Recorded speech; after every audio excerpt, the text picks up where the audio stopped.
Hi KCPS, I'm Kansas City Mayor Quinton Lucas, and I love to read. Today I'm going to read Those Shoes by Maribeth Boelts.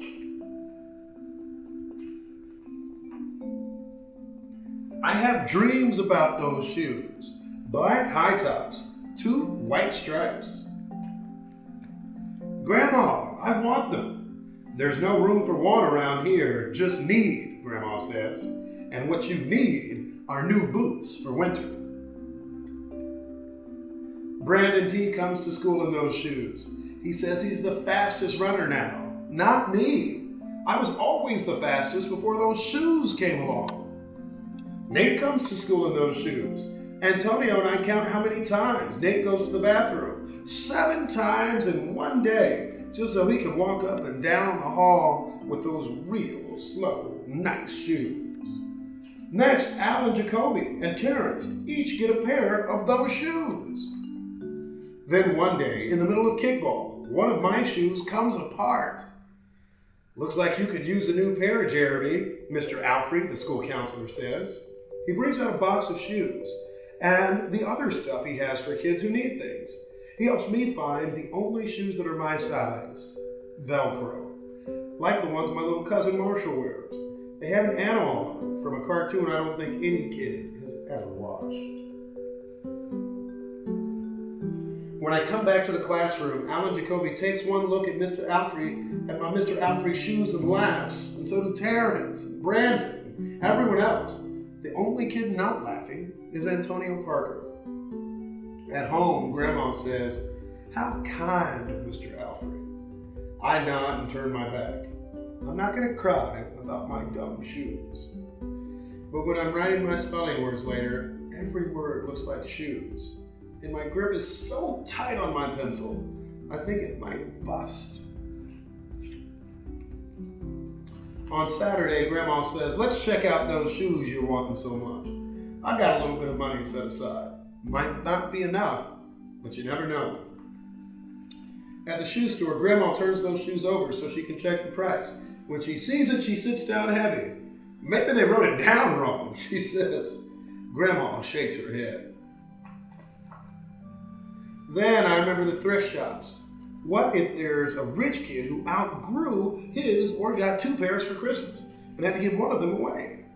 We ride the bus to the first thrift shop. Black cowboy boots, pink slippers, high heels, every kind of shoes except the shoes I want. We ride the bus to the second thrift shop. Not a pair of those shoes in sight. Around the corner is the third thrift shop. I see something in the window. Ooh, let's see what that something is. Black shoes with 2 white stripes, high tops, perfect shape, $2.50. Those shoes! My heart is pounding hard as I take off my shoes and hitch up my baggy socks. How exciting, Grandma says. "What size are they?" I shove my foot into the first shoe, curling my toes to get my heel in. "I don't know, but I think they fit."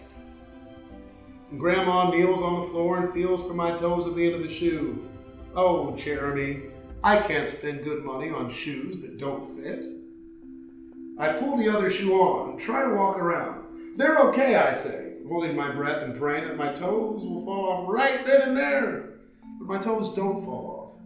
I buy them anyway with my own money when I squeeze them on and I limp to the bus stop.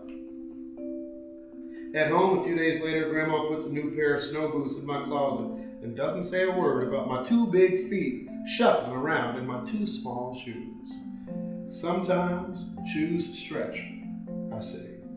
Grandma gives me a hug. I check every day, but those shoes don't stretch. I have to wear my Mr. Alfrey's to school instead. One day during math, I glance at Antonio's shoes. One of them is taped up, and his feet look smaller than mine. After school, I head to the park to think. Antonio was there, the only kid who didn't laugh at my Mr. Alfrey shoes. We shoot baskets. A loose piece of tape on Antonio's shoe smacks the concrete every time he jumps. I think, I'm not going to do it. We leap off the swings. I'm not going to do it. We race from one end of the playground to the other. I'm not going to do it, I say. "Do what?" Antonio says, breathing hard. Grandma calls me for supper and invites Antonio over too. After supper, he spies my shoes. "How come you don't wear them?" Antonio asks. I shrug. My hands are sweaty. I can feel him wishing those shoes were his. That night, I'm awake for a long time, thinking about Antonio. When morning comes, I try on my shoes one last time. Before I can change my mind, the shoes are in my coat. Snow is beginning to fall as I run across the street to Antonio's apartment. I put the shoes in front of his door, push the doorbell, and run. At school, Antonio was smiling big in his brand new shoes. I feel happy when I look at his face, and mad when I look at my Mr. Alfrey shoes. But later, when it's time for recess, something happens.